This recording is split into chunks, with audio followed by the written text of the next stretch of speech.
Take it away. Hey, everybody. This is John Hart. I am with Concatenation Convention, and I'm happy to welcome you all here. We have one more session after tonight, but this one is going to be focused on comic technology, and that means what do artists use to produce comic books. So we're super stoked about that. And in our last session, we'll have Afrofuturism, and kind of a special thing that's happened because of Stephen Bissette's connections is we're going to be able to host John Jennings, who has done some work with Octavia Butler's adaptations of Kindred and Parable of the Sower. So that's a very exciting news, and that will be our theme for our next Concatenation Convention panel, which will be in October. So really want to extend my thanks to Stephen Bissette. Real quick, before we get started and I throw it over to all of the professors, I just wanted to recognize one of our special joiners tonight, who is Tim Stairs. He is our local comic shop owner, and he has been sponsoring this one and the last one. His store is named Nostalgia Inc. And if you would like to see the cool stuff they have there, they have a variety of stuff online and in the store. Check it out. He's one of the people that got us started, hooked me up with Stephen Tucky and Stephen Albee Scott. So Tim, did you want to say anything real quick? No, I'm good. Cool. Well, Tim, I have a question. Is it Nostalgia Inc. with a C or a K? With a K. Yes. And this is Tim bought our local comic shop, and it had been going for a number of years. And then Tim sustained it and has done a bunch of really cool stuff with it. Opened it up to the floor plan to like include everybody, and has done a lot of events for different people. So I super appreciate it, because I would have had to drive to like Ann Arbor, which is like 45 miles away. So I super appreciate Tim, and he supported a lot of cool projects. So thanks so much, Tim. And if you want, Tim, you could drop your URL in the chat, so people, if they want to, Stephen did that. Oh, he already did it. So yeah, cool. You'll find a lot of cool stuff there. And if you're ever in Jackson, Michigan, for whatever reason, hopefully not the prison and getting right out, then you can visit the comic shop. So thank you so much, Tim, for being a sponsor. We super appreciate it, man. No, I'm glad to be a part of it. Word. All righty. Well, we're going to move on. I'm going to throw it over to the professors. As you may know or may not know, this is a collaboration with the Jackson Community College, and I'm a regular guy. And I just was approached by the professors, and we put on a thing called Concatenation Convention, a science fiction and fact convention, every about year and a half or so. And then we've had some extended programming. So I'm going to throw it over to Steve Tucky. He's the guy that introduced you, and he can introduce himself and toss it to Steve Albee Scott. Absolutely. My name is Steve Tucky. I am a math and science professor at Jackson College, and I've had a chance to work with these gentlemen and I feel like we're a nice, happy family by this point in time. And I'm starting to think about, oh my gosh, what am I going to do on my every other week weeknight if I don't have a Stephen Bissette lecture to kind of curl up to and relax and listen to the dulcet sound of his voice. But wait, don't panic, because all of the recordings of the former sessions are available to you, and you can access them either through our website, which I'm struggling to get the link so I can post that on there. I'll put it in the chat. It is jacksonconcon.org, literally JXNCONCON.org. You can hop on there and get access to all the past events. And there's also, if you're interested in signing up for the last event, you can get to our Comics Goes to College page with all the information. It also has all of the former talks listed there. I put the link or the meat of the link that you can copy and paste into a browser, and you can go there to be able to sign up for the last talk, which is coming up in 2 weeks. That's going to be an awesome one, and a great way to end the lecture series. And my partner in crime at the college is Steve Albee Scott. And so, Steve. Thank you, Stephen. So yeah, as Steve said, I'm a partner in crime. Actually, when I think about John saying that he's a regular guy, I think we're all regular guys too. I don't think, I mean, it's all good. So, but yeah, moving forward, I think I am most appreciative for all of you for showing up. And I would like you to sort of spread the word as we move forward, because you know, I'm sure Stephen will come back at some point and do some more lectures for us, hopefully.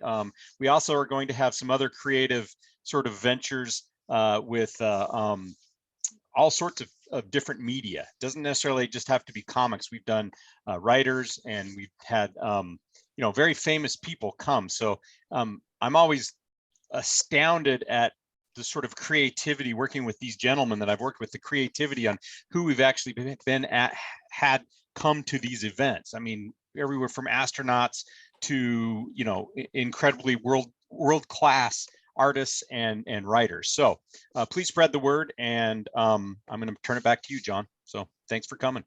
All right. Hey, thank you both for that. And I just wanted to say, like, this series has been great, and every time I learned so much, so I'm so excited for it. Couple of housekeeping. There are some people here that have won some prizes that Stephen Bissette so generously donated. And next week, you will have another chance to win such things.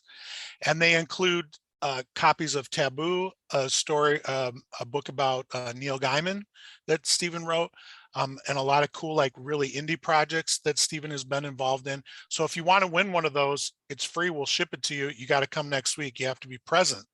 And Stephen is also going to send us some other prizes coming in the forms of signed comic books.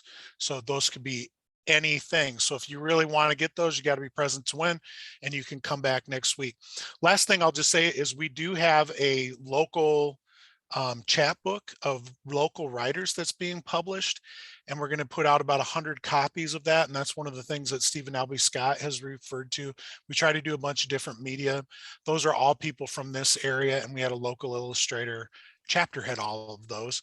And we would, if you're interested in one of those, burningly interested, not just like me, a freaky collector that has to have everything that's ever mentioned, let me know and we can get one of those out to you. Those will be out in about 3 weeks, I think. So we finally gotten to the publishing stage, and we'll be doing that. So so happy to have you all here. Without further ado, I'm going to give you the man himself, the legendary publisher, artist, and educator, Stephen Bissette. Take us away, Stephen. Evening all. I am humbled to be here with you. To commemorate the weather we've been having, the poster tonight behind me is The Day the Earth Froze. I realize that many of you are coming in from different temperature zones and parts of the world, but it's been cold here. I also put it up as a reminder to myself that I should mention, now that we're winding down this lecture series, I have fallen into a new freelance career. I've been doing a lot of bonus features and now commentary tracks for various box sets and Blu-ray editions, including for the imprint Deaf Crocodile. I've been doing commentary tracks for some Russian fantasy films that they're releasing on Blu-ray later this year. So if you enjoyed this at all, if you're hankering for more, check out some of the work I've done with companies like Arrow. I did bonus features for Cold War Creatures, a collection of 1950 science fiction films produced by Sam Katzman. For Weird Wisconsin, the films of Bill Rebane. I've done the commentary track with my friend G. Michael Dobbs, who was the editor of Animato and Animation Planet, for the Ralph Bakshi film Fritz the Cat from 1972.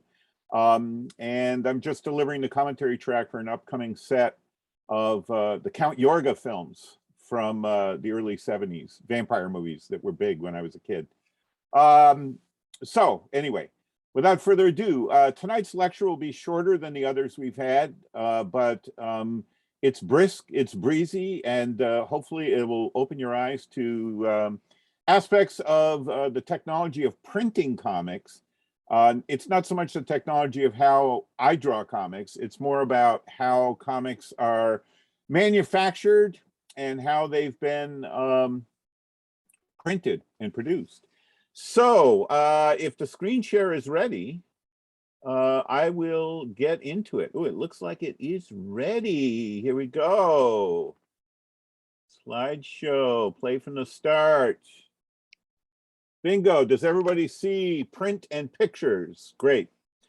The images I'm going to be showing you for the first 2 or 3 slides, these are from a Frederick Opper syndicated comic strip from 1901 that was called Our Antediluvian Ancestors, a particular favorite of mine because it's an early, if not the first, American prehistoric man and monster comic.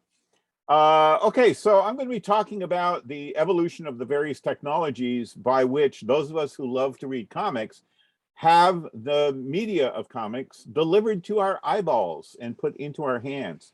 And I'll start by pointing out that really the beginning of this technology is as soon as one of our prehistoric ancestors picked up some kind of implement to make a mark on a rock or to daub color on a rock. That is the ground zero of what I'll be talking about.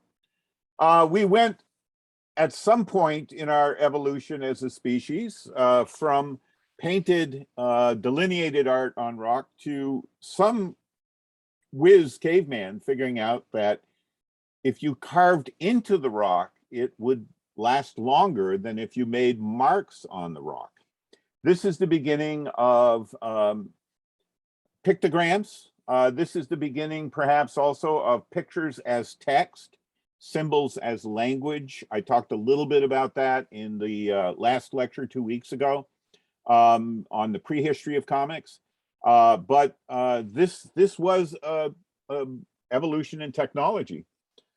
The next step that I want to point out is that however the marks were made, there was also a step that led to what we now laughingly call the comic book industry, when somebody first commissioned artwork, meaning somebody who felt that for whatever reason they were not equipped to be the ones making the marks, but that they had something very important that needed to be communicated or made permanent in some way.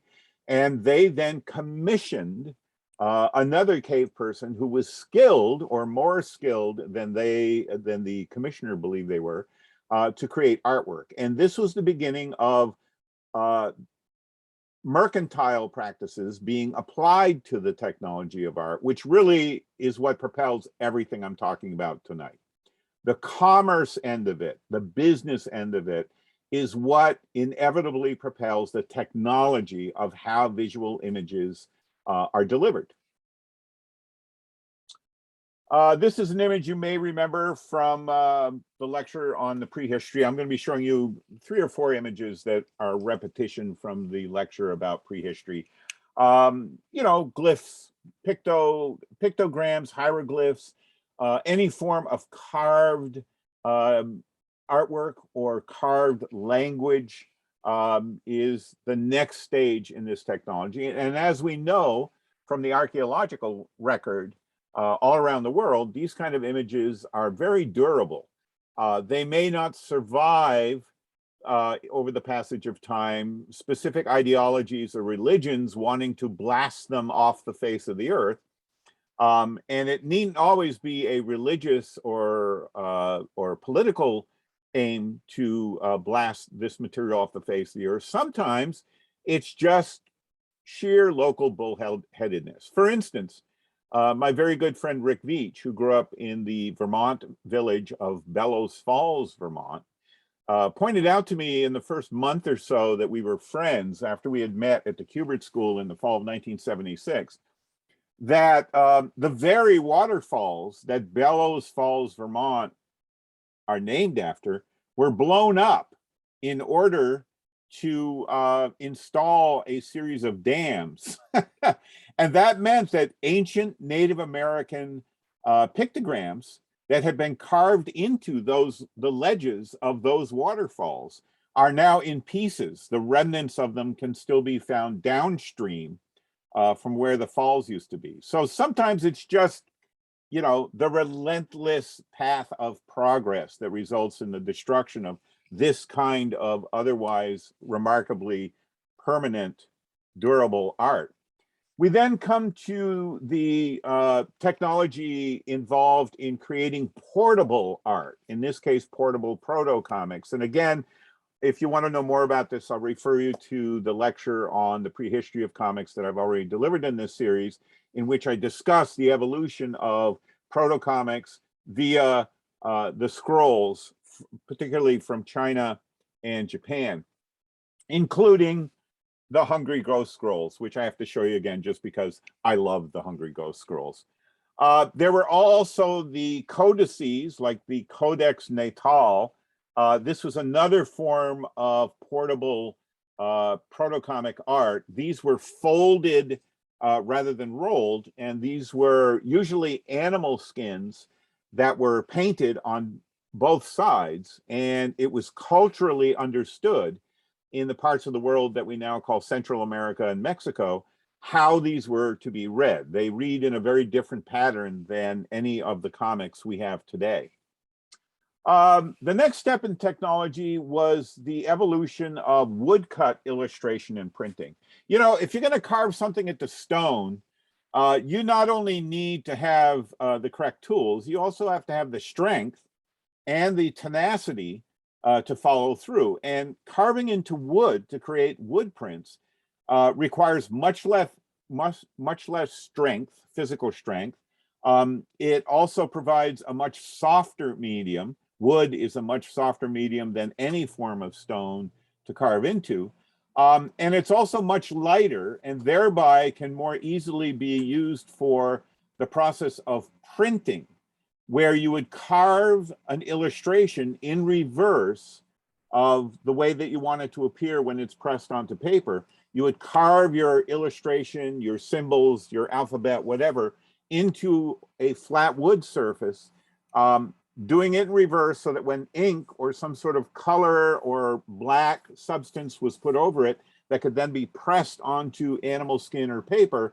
When you remove the wood block, the positive image that resulted, what you printed, would appear just as you intended it to appear.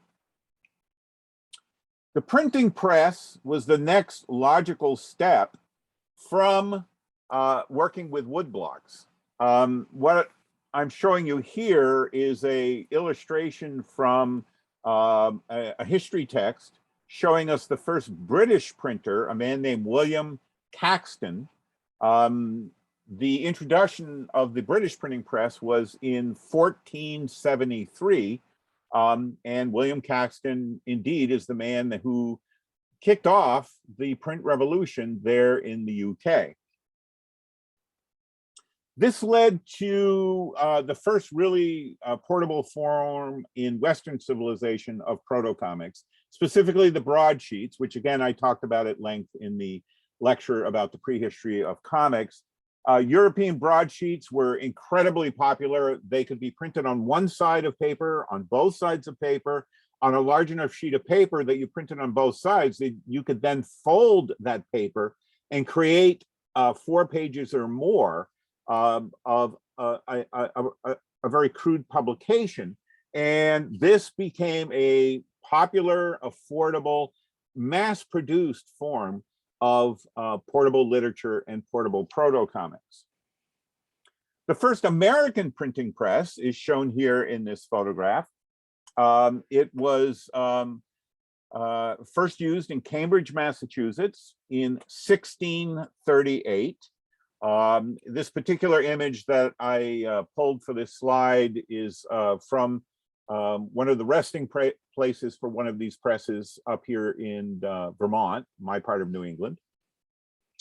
And once these printing presses had been introduced in the colonies, print technology began to take off, because really once this kind of press was in reach of someone who had an inventive streak, a skill set with their hands, and an imagination, they were able to innovate in many ways what was possible using all forms of print technology. Leapfrogging from 1640 into the 20th century, I now would like to talk to you for a little bit about some of the basics of print technologies. What kind of technology, what kind of machines, what kind of print runs were possible in the 20th century, and what really led to the launch of the comic book as being the most popular format in which narrative comics would be printed, bound, and sold. So the evolution of the printing press, any variation that we have on the printing press really is a matter of going from what could be operated by one individual into the larger presses that would involve larger rooms, larger spaces, more than one individual running them. Everything that took off into what led to the comic book becoming just such a popular form of inexpensive entertainment throughout the 1940s, 1950s, 1960s. By the 1940s, I mean, this version of the printing press that I'm showing you here, this is from 1911. And by the 1940s, printing presses, which were primarily used for newspapers, had become very sophisticated, where entire teams of specialists were masters at getting the best results out of these rapid fire mass production printers. They could print hundreds of thousands of newspapers in literally minutes. And it was the mercantile imperative of not letting the presses sit. If you turned off these presses, it was very time consuming, and time is money, so also very expensive to restart your presses. And part of what prompted the almost immediate dissemination and popularity of comic books is that a lot of newspaper presses figured out, oh, we can print these comic books during our off hours. And this was a way for them to secure more clients, make more money, while keeping the printing presses going. In fact, although there is some argument about it, there are a number of histories of individual publishers who own their own printing presses, such as Charlton Comics in Derby, Connecticut, where it was said for decades that they ended up launching their comic line because it was a way of keeping their presses going. The owners of Charlton didn't really care about the editorial content of any of the comic books they published. Their incentive was to make sure that the presses didn't stop. As a result, their bread and butter at Charlton were their magazines, specifically their song hits magazines. Long before there was internet, one of the only ways that people could find the lyrics of popular songs was to either buy sheet music or to buy these Charlton published magazines that would license the lyric from outfits like ASCAP and come out every month with the lyrics of current top 40 popular songs. That was Charlton's financial bread and butter. The fact that they launched a comic book line initially was just because, oh, it was a cheap way to keep their presses going. And since they already had their own distribution outfit to distribute their song hits magazine, they could then sell the comic books at the same time to the same clients. Offset printing is a form of printing still used today, although less and less these days. Offset printing is one of the most durable forms of printing in that the inks that are used and the paper that is used can create books and magazines that are very durable, that can last for decades and decades and decades. This led to entire cities becoming centers for printing of all kinds of material: newspapers, magazines, books, textbooks, what have you, and comic books. There are a number of hubs around North America that are the remnants of cities that once thrived almost entirely on their print industry. Holyoke, Massachusetts is one of those cities. And that also meant that local towns like Bellows Falls, Vermont, which I mentioned earlier, would become paper towns, where a town like Bellows Falls had a number of paper mills, and a lot of the wealthier residents of Bellows Falls had made their fortunes from owning those paper mills, operating those paper mills. And their proximity to places like Holyoke, Massachusetts, just down the Connecticut River, just down Route 5, meant that paper towns in proximity of printing towns, this becomes one of the hubs for multitudes of 20th century industry. Contemporary book publishing still uses offset printing, although I have to say that from my experience, more and more publishers prior to the pandemic hitting were doing a lot of their offset printing in other countries. It became impossible to compete with countries like China, who can offset print beautiful full color bound books for much less money than European printers and North American printers can. But nevertheless, this is what the kind of offset printing technology had evolved into prior to the pandemic. All right, let's switch gears a little bit, and I'll introduce to you some of the first published comics. This, by the way, is sort of an adjunct to aspects of the prehistory of comics. There's some material I was asked about during the Q&A that was not in the prehistory lecture because I had saved it to talk to you, to cover that material with you today with this lecture. So among the first published comics were the works of Rudolf Topfer. Rudolf Topfer was Swiss by nationality, and by profession, he was a teacher. He and his wife owned their own school.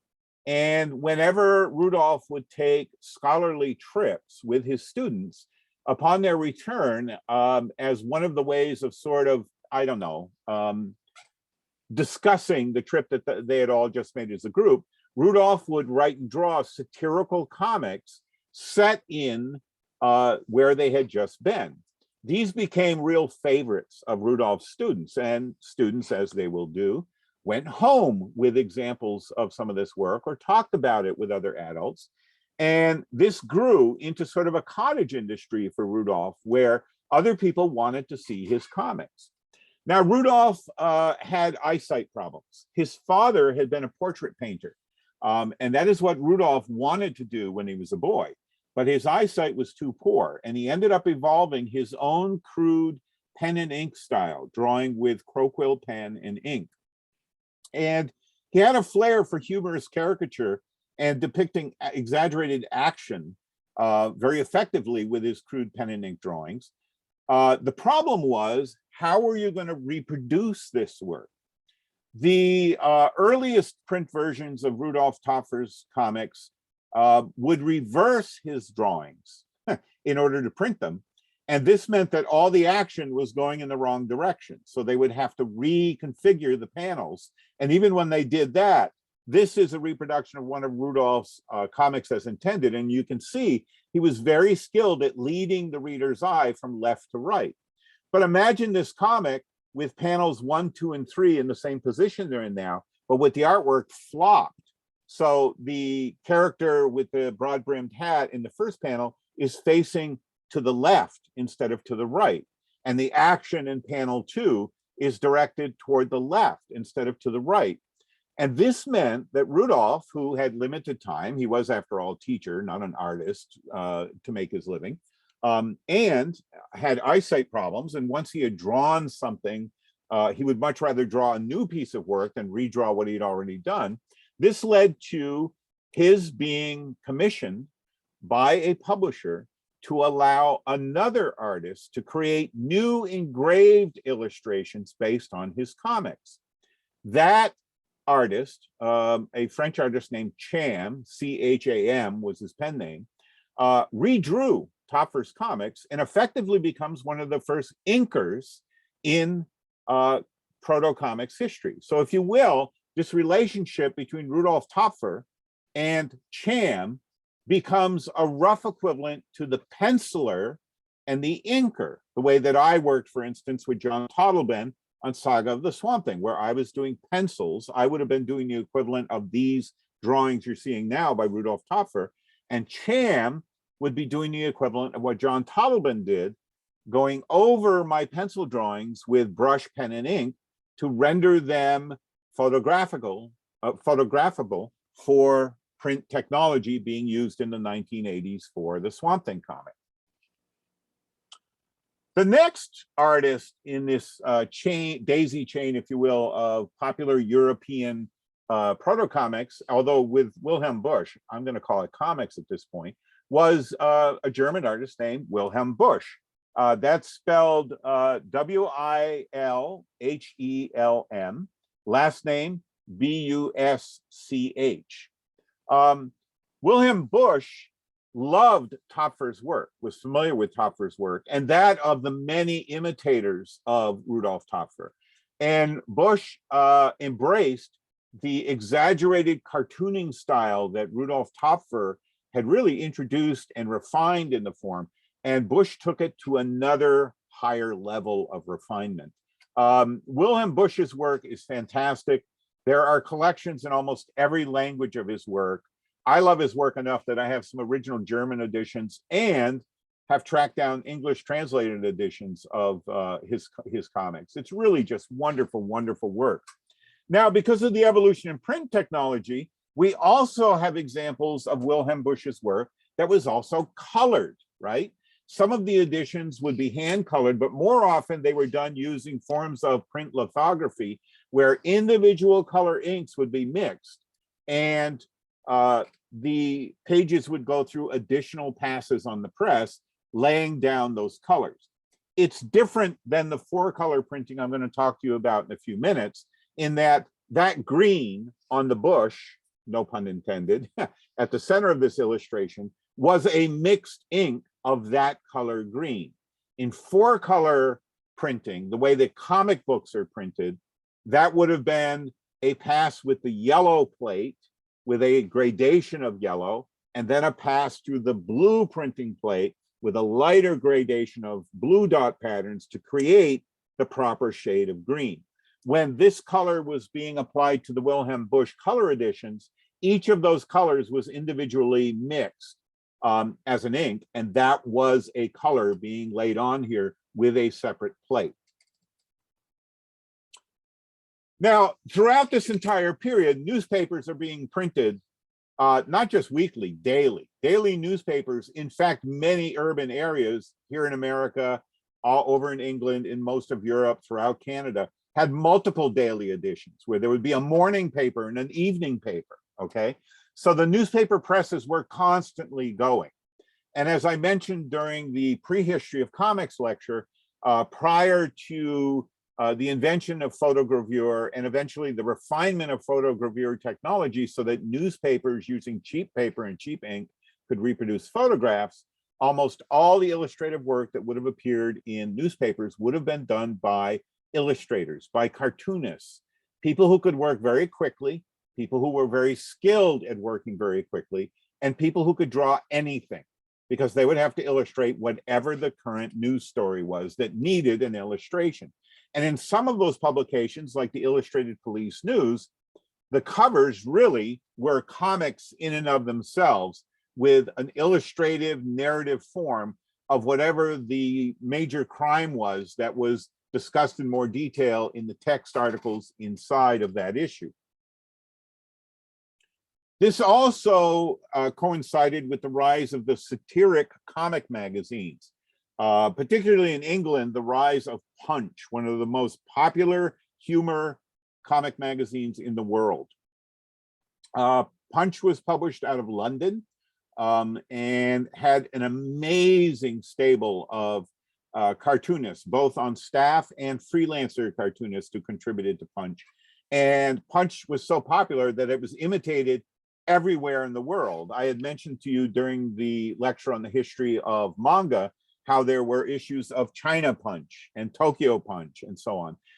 Here in America, we had humor magazines like Judge, Life magazine. Before it was a photo news magazine, starting in the 30s. Prior to that, it was another humor cartoon magazine patterned after Punch.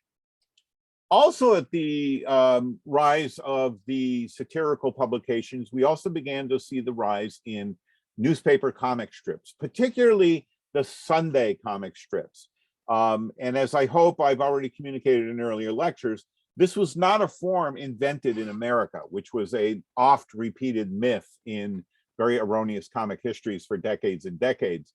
there were weekly comic publications in comics form coming out in the UK long before there were Sunday comics here in the United States, decades before.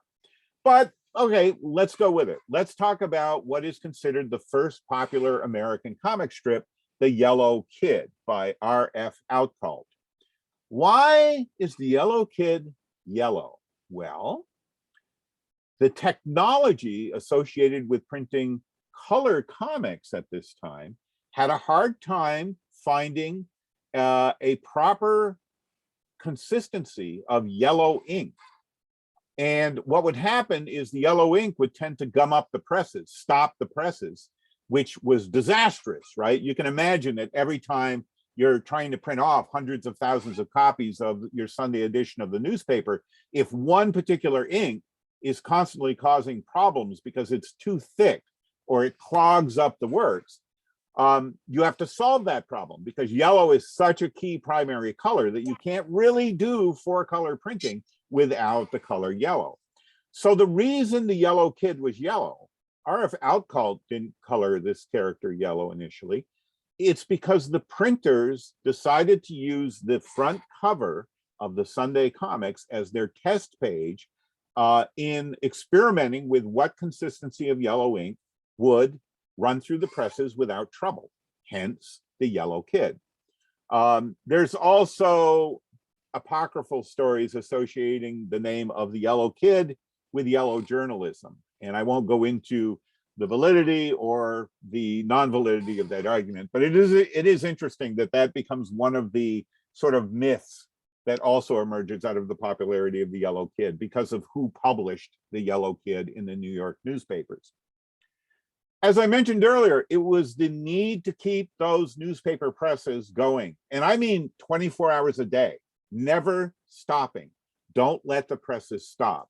That led to the launch of what became comic books. The comic book format that my generation, I was born in 1955, and generations before grew up with, grew out of an experiment that a salesman named Max Gaines conducted around the year 1932, 1933. Max Gaines was a salesman who made his money by creating mail order gimmicks, mail order giveaway items for large clients like Procter & Gamble or soap companies or toothpaste companies and so on. And one of the gimmicks that Max Gaines came up with is he was playing around with the Sunday funnies one week. And at that time in 1933, the Sunday funnies were gigantic. I mean, if you've never seen an original Sunday newspaper from the early 1930s, go look online. There's plenty of videos on YouTube of people showing you reading old comic strips. The papers were gigantic back then. And Max Gaines experimented with, well, if I fold the same sheet of paper that the Sunday funnies is on more than once, and then I staple one side and trim the edges, I've got a 64-page comic book. And he worked up a dummy of such a comic book with licensed comic strips that had already been published as newspaper comic strips weeks prior. He would have to have that work reformatted because when you're folding the paper, you're making the image size on a single page smaller than it would have been in a newspaper Sunday comic. But that was easily done with paste up and mechanicals. And he dummied up what became the first American popular comic book, Famous Funnies. It was not sold on the newsstand. It was initially a mail order free giveaway with Procter & Gamble, where you would send in like the end of, you know, the packaging of whatever the product was you just bought, and you'd have to send in like 5 of those or 6 of those, and you would get the free comic book in the mail. Well, it was incredibly successful and people loved it. And that's when Max Gaines had the light bulb go off, to use cartoon iconography, and he realized, hey, I bet I could sell these. And he experimented with doing a print run of Famous Funnies where they priced it at 10 cents a dime, tested it on newsstands, and lo and behold, kids bought them. Comic books were affordable at 10 cents, and it turned into a major cottage industry that quickly, over a matter of 2 or 3 years, went from being a cottage industry to a very popular publishing industry, a whole new publishing industry. It also meant that not just the newspaper presses were being occasionally used to print comic books, and more of them were occupied with printing comic books, because once Max Gaines proved there was a readership, there was a customer base for these kind of products, other printers and publishers stepped in and packaged their own comic books.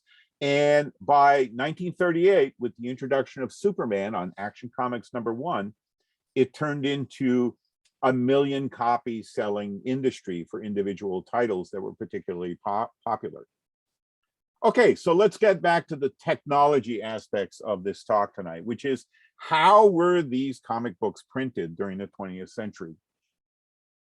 What I'm going to share with you through this part of the lecture is a comic book that Rick Veitch and I worked on with Joe Kubert, who was our mentor and our second dad, if you will, at the Joe Kubert School of Cartoon and Graphic Art, which is still based in Dover, New Jersey.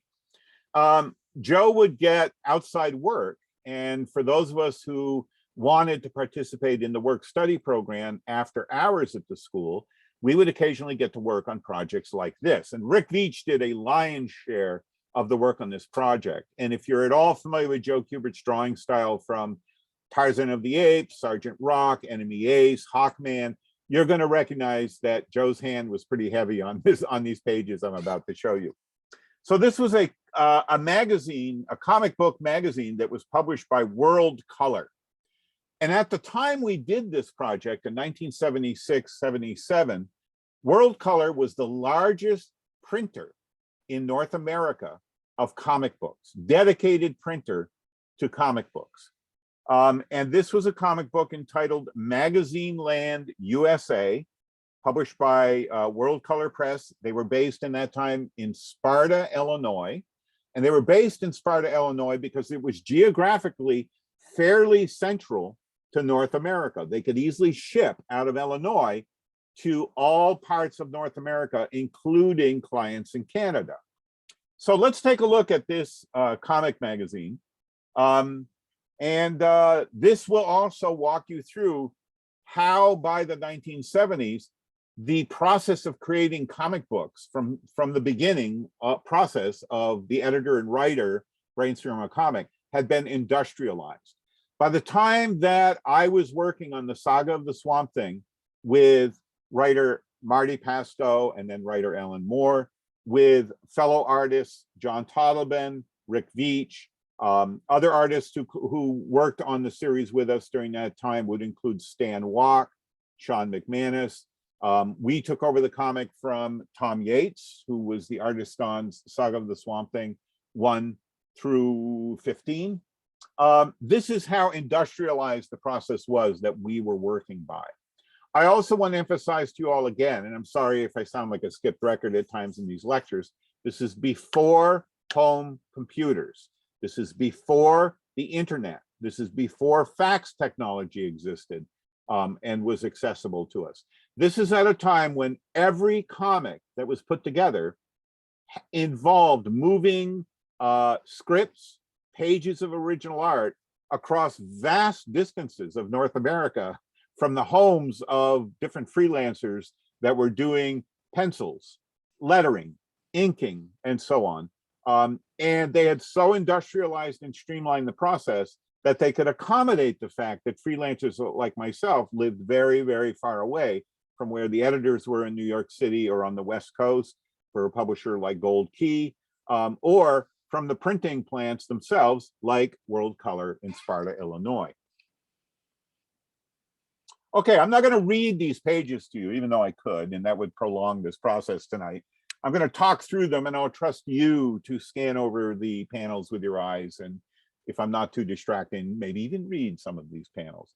Now, this is a comic book that was designed for the clients of World Color. I presume it would have been distributed to comic book and magazine publishers, but this also involved World Color having the permission of DC and Marvel to use DC and Marvel characters. And you're going to see that part of how they turn this into an entertaining read is you're going to see a lot of superheroes working in different parts of the creative and the printing process here. So this in one page tries to break down into essentially 3 panels how comic books are created, right? Like our end of the process, our meaning, you know, the people who are doing the creative work. Because this is really a comic book that's focused on how the comics are printed. So to walk you quickly through it, the way that typically we worked on an issue of Swamp Thing is our editor, Len Wein, was originally our editor, would have some sort of phone conference or conversation in some way with the writer, Marty Pasco. Marty Pasco would write a script, and Marty Pasco lived over in the Los Angeles area of California. He would then FedEx that script, the physical script, to New York, where Len Wein worked in the offices at 666, we called it the Beast, Rockefeller Plaza, which is where DC was based at that time. That script would then be reviewed by Len Wein, and he would either make corrections directly on the script in ink, or he would call up Marty Pasco and say, you got to rewrite this, although to my knowledge, that never happened. And then once Len Wein approved that script, it would then be delivered, usually by FedEx, to the pencil artist. Originally, Tom Yates, who did the pencils and inks on Saga of the Swamp Thing for the first 15 issues. Starting with issue 16, the pencils would be FedEx to where I lived with my family in the Wilmington, Vermont area. Then, receiving that script, I would sit down with the script and break it down into penciled pages.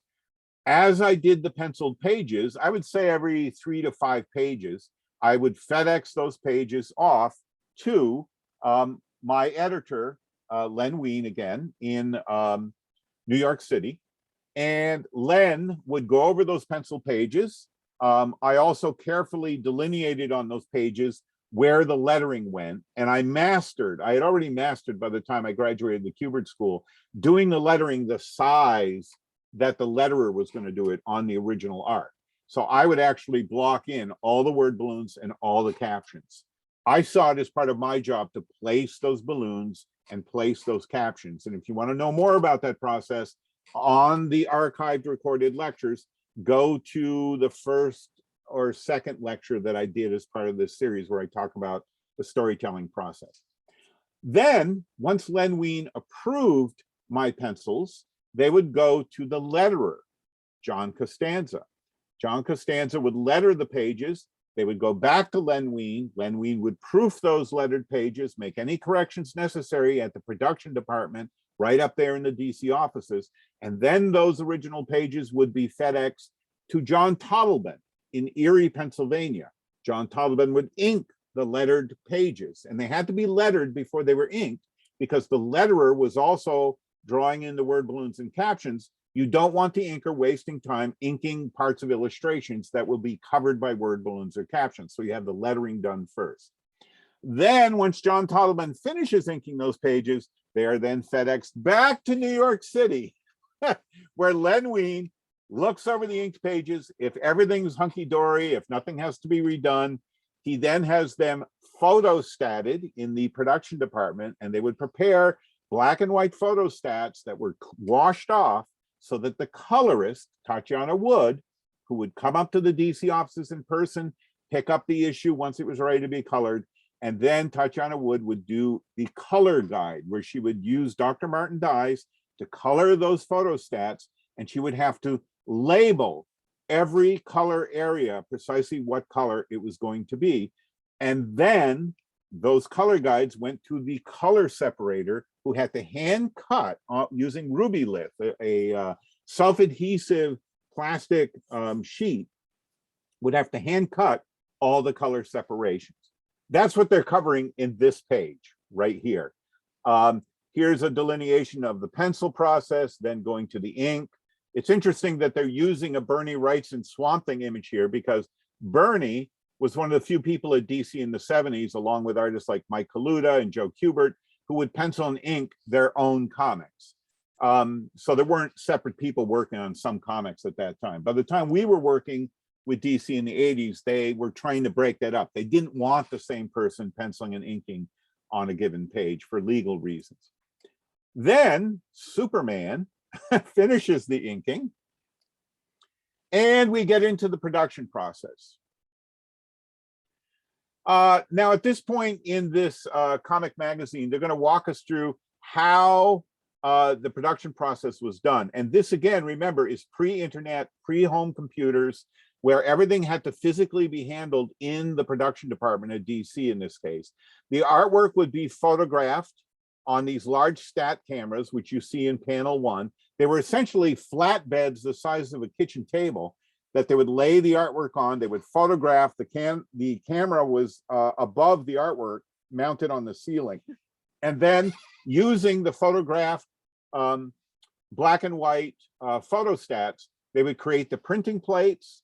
They had experts who would go over those printing plates to remove any metal burrs or irregularities to make sure that the image seeing print off those plates would be as close as possible to the ink on the original art and the lettering on the original art. And that was a very rigorous process. That process changed over a number of years, where they used to print using lead plates, and I'll talk about that in a moment. But by the time we were working in the comic book industry, beginning about 1975, they began using plastic plates. Cheaper, lighter, easier to handle.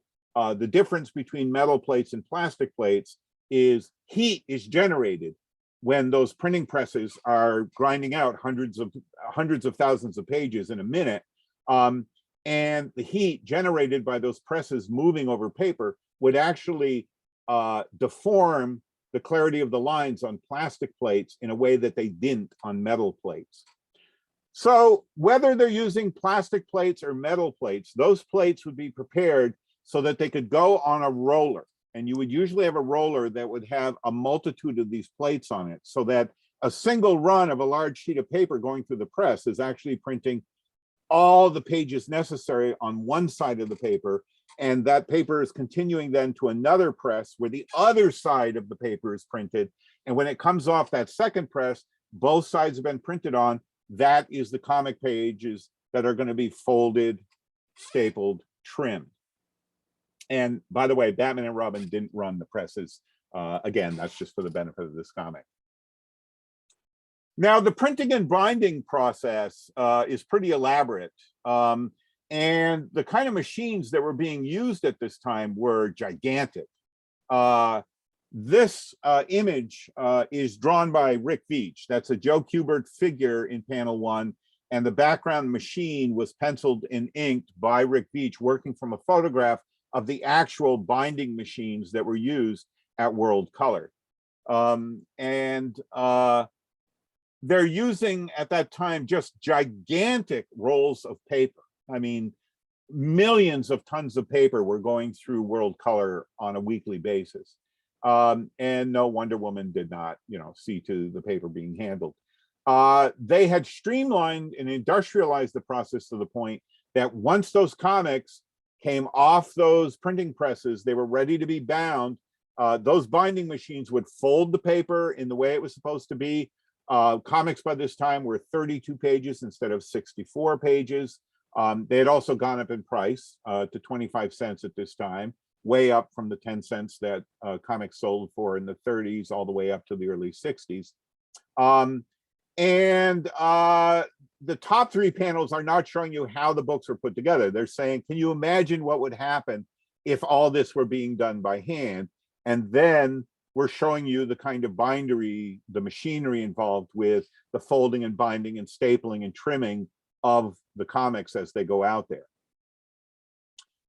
As the folded and bound comics went out, they would be boxed up, and they immediately went into the distribution building. And World Color had so streamlined their industrial process that those boxes would move from one building to the distribution building on conveyor belts without ever seeing light of day. All of this was happening under multiple building roofing, and then be loaded onto trucks and shipped out to the various distribution warehouses that World Color was shipping to. Now, at the time that World Color was operating, the direct sale market had just begun. the direct sale market meaning non-returnable comic book shops, the kind of shops that a lot of us beginning in the mid 1970s could usually find within a 1 hour to 3 hour driving distance from our homes.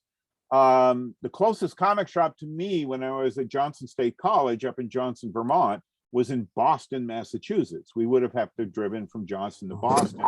And we did at one time. My first trip to a comic shop was Million Year Picnic down in Cambridge, Massachusetts. By the time I went to the Kubert School, our closest comic shop was about a 20-minute drive away from where the school was in Dover, New Jersey. We used to buy our comics at Heroes World. Heroes World had a couple of different shops and was running a mail order business out of those shops. By the time I moved back to Vermont in 1979, there were entrepreneurs in Vermont, including one of the folks that's here with us tonight. Alan Goldstein was beginning his mail order business at that time. And by the time my first wife and I moved to the Wilmington, Vermont area, Alan was running his mail order business out of his home, also in Wilmington, Vermont. And during that period of time, I think around 1982, Alan opened up his first retail comic shop in Brattleboro, Vermont. And that was the first time in my life that I lived, less than an hour away from a comic shop. So World Color was, at the time we did this magazine in 1977, primarily shipping comics to mainstream newsstand distributors. By the time this comic that World Color had prepared had circulated, the direct sale market had already taken off. And it was particularly in large urban areas, New York, Boston, Chicago, Los Angeles, San Francisco, that the bedrock, the foundational retail shops had already taken off. That became the foundation for what became the direct sale market. And by the 1980s, there were more than a few hundred. There were probably a few thousand direct sale comic book shops in North America, including Canada.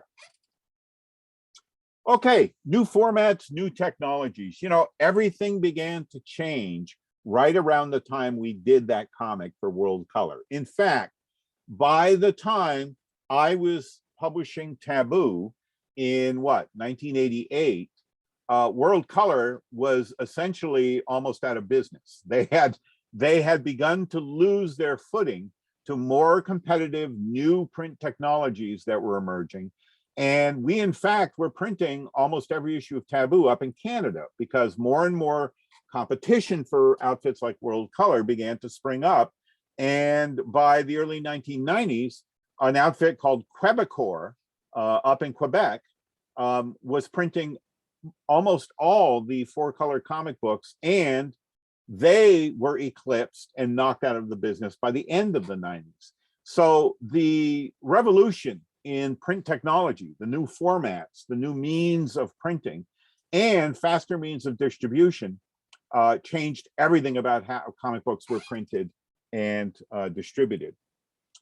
By the 1990s, we began to see a print-on-demand technology. In fact, the first time I ever set foot in a bookstore that had a print-on-demand machine in the store, on the retail floor, was sometime in the 1990s. The first bookshop I know of in our area was in Manchester, Vermont, that had a book-on-demand printing press. And you couldn't get every book there. They just had certain books available as print on demand. Print on demand now is everywhere in the world. And although there are some countries that, because of the nature of the way Amazon and Barnes and Noble do business, there are some countries where I still cannot get my work out there as a print on demand commodity. But by and large, a lot of the work I do these days, like the 2 sketchbooks I put out last year, Brooding Creatures and Thoughtful Creatures, I did them as print-on-demand books through Amazon because somebody in England can buy my book and it does not have to be shipped from America to England the way that Taboo used to have to be shipped or Tyrant used to have to be shipped from North America to the UK. It is printed in the country in which the person is ordering that book. Let's talk about another phase of publishing now, and that is personalized publishing, okay? And personalized publishing is what really led to the home computers that we're all communicating on right now with this lecture. The fact that, 20 something of you are here listening to me live, and that many, many more hopefully will be tuning in, listening to the recorded archived version. Personalized publishing refers to a form of print media that's done at home. And that means that somebody can work individually and create something that they are going to put into print and then move through the mails to get to potential readers. This means typewriters, okay? The first form of democratized print technology were typewriters. And one of the problems with typewriters is, you put a sheet of paper in, you type that page of your novel or that page of your short story or that page of your article or fanzine, and you have one sheet of paper and it's a unique original. But if you take carbon paper and put it between two sheets of paper and you face the carbon correctly so that the carbon side is facing away from where the key is going to strike the piece of paper, you can then come away with two copies. And if you're really strong with your fingers, you can do multiple sheets of paper and multiple sheets of carbon paper. You might be able to get up to maybe 4, maybe 5 copies of the document that you've just typed up. Well, that's sufficient if you're a writer that's going to write a short story and you want to be able to send 3 copies out to magazines you're hoping might buy it, and still make sure you retain a copy at home so that you don't lose that story if it gets lost in the mail or if they don't return it to you. But that is not a means for distribution. This meant that technologies had to evolve that would allow you to make multiple copies at home using typewriter technology. And this includes carbon paper and variations on carbon paper that could make multiple copies. The next step in this process were stencils, spirits, mimeographs, and this really is the birth of zine culture right here. I'm going to walk you through a couple of variations, although as I was growing up, from say age 5 on, from 1960 on, I was exposed to multiple forms of this technology, depending on where I was, right? Our elementary school had mimeograph machines that the teachers would use to make multiple copies of whatever homework was going to be handed out in the classroom that day. Our local churches usually had mimeograph machines in the basement where they would print up that week's, Sunday notes that would be handed out at the end of Mass or what have you. Other institutions in our local town, like the American Legion, the Knights of Columbus, they would often also have their own mimeograph or some form of rapid print and localized distribution. The earliest form of this were self-contained mimeograph technology that you could buy in a box, and you could make up to a few hundred copies. This is an image of the Edison mimeograph, the autographican typewriter letter machine. They claimed you could make up to 3,000 copies off one stencil, but let me tell you something. You were lucky to get a couple hundred copies off a stencil, because once those stencils tear, and they would tear because the mimeograph is another version of that printer that has a roller. You're putting the stencil around a roller. And, at some point that stencil gums up with the ink or tears. One of the problems with this kind of print technology is, well, if the local school or church or, American Legion Hall had a mimeograph, well, they used it for their purposes, right? And that meant that adult supervision was necessary. And let's say little Stevie Bissette just hand drew a monster magazine. I couldn't just go to my local place and get copies. Photocopiers didn't exist yet at this time. So you would have to work with the technology of the stencils, and you would have to be working with adult supervision. And adults, when they supervise, like to make sure that whatever it is you're printing is suitable for all ages distribution. Okay, so I don't know how many of you are familiar. I mean, I know that some of you, just by the age that I'm seeing of your image up on the screen right now, you're probably having a flashback like I am of how these things smelled. There was an odor to the ink, to the duplicator fluid, to the stencils. I have very, very tactile memories of these kind of technologies when they were in our local schools and churches and so on. So much so that, you know, I'll still habitually smell any kind of print object to see, you know, does this smell like an old book, or does this smell like what fanzines used to smell like? As the print technologies were improved, let's say the local school, high school, has an old mimeograph machine, and they have just been able to get approval from the local school board to get a better form of reproduction, a step up from the old Mimeo machine. That means they're going to get rid of the old Mimeo machine. And a lot of fanzine culture, and in fact, a lot of the underground comics culture, was entirely dependent upon the fact that as these technologies improved, the outmoded technology would be sold off or given away or available for sale. And that's how the technology made it into the hands of people who wanted to create something that might not meet with the approval or interest of an adult supervisor.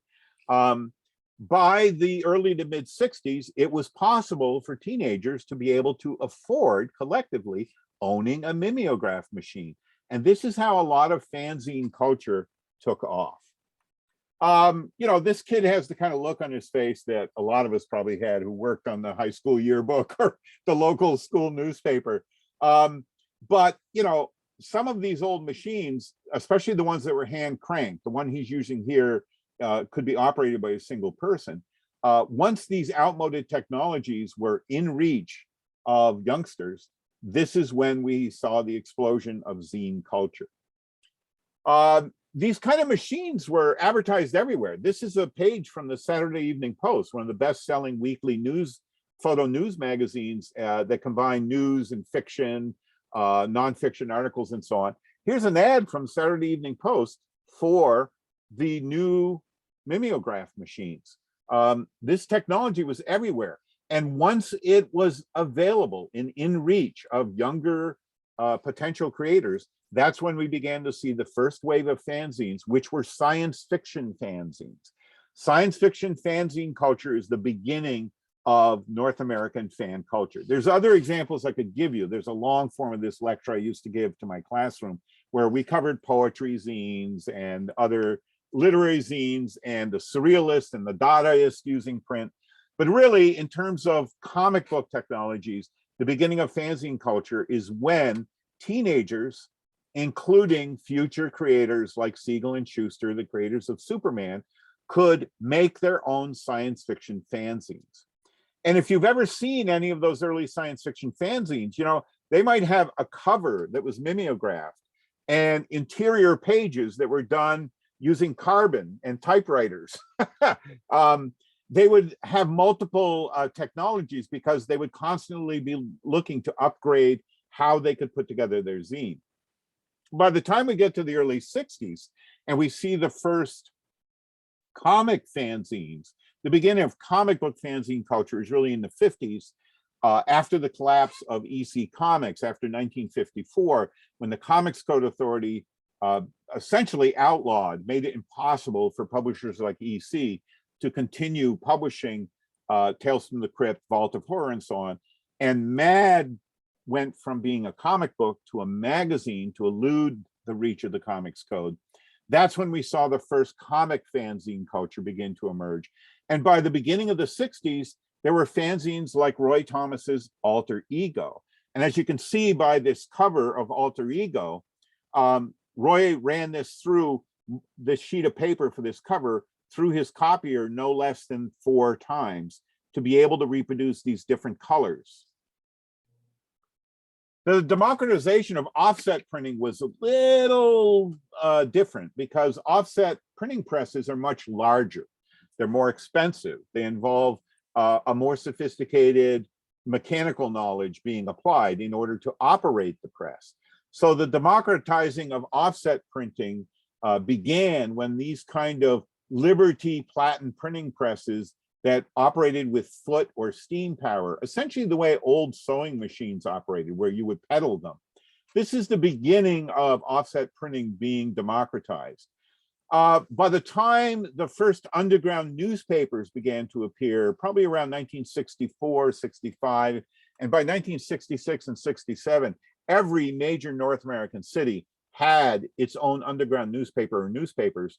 That's because older offset presses had been sold off by larger printers who had now furthered the quality of the technology they were working with. And in order to clear their floor space of the old, no longer necessary presses, they would sell them off. And those presses became affordable to hippies. Hippies could afford those printing presses. And that's the beginning of underground publishing. Underground publishing in the 60s usually involved tabloid newspaper format. Gradually, they figured out in a matter of a year or so that the issue of whatever the local underground paper was often sold better or moved quicker. Some of these underground papers were free if they had a cartoonist doing the cover. And a lot of the early work of key underground American cartoonists like Robert Crumb, Kim Deitch, Spain Rodriguez, Trina Robbins, that was work they were doing for the underground newspapers. Then photocopying arrived, okay? Oh, and by the way, let me go back to the hippies with their offset presses. These old clunky offset presses is how those amazing rock and roll posters were printed, right? They would get their hands on better and better quality outmoded offset presses. And a lot of these people that were working with the underground press at this time were incredibly creative people, very skilled at what they were doing. And they began to produce multicolor posters. And it was often the local rock emporium that where, you know, someone like, the person that would be hosting the local concert of the Grateful Dead coming through and performing, they could afford to pay for the time and better quality paper involved in printing multiple passes through the printer to get multiple layers of color and do those amazing psychedelic posters. And those same presses were the presses that printed the covers of the underground comics. They could print the black and white interiors of the underground comics on their lesser offset presses because black and white just has to go, the paper just has to go through the press one time. Okay, then photocopiers appeared. And the first photocopiers that I ever saw were Xerox machines. And those Xerox machines, we called them Xerox machines because they were owned by the Xerox Corporation. And they were so all pervasive very quickly that the term for photocopying all through the 60s was Xeroxing, right? It was much the way that Google has become a verb. You Google something, and that's because Google became, you know, the omnipresent means of searching for information on the internet. Xeroxing was much the same. Xerox copiers were the first popular photocopiers, and once they became available in local print shops that would go from just doing offset printing and mimeo printing to having to have a photocopier because clients wanted the speed, the ease of the photocopier. Now, some people had creative uses for photocopying that we won't talk about tonight. You know, you want to impress your coworkers by photocopying your ass, that's your business.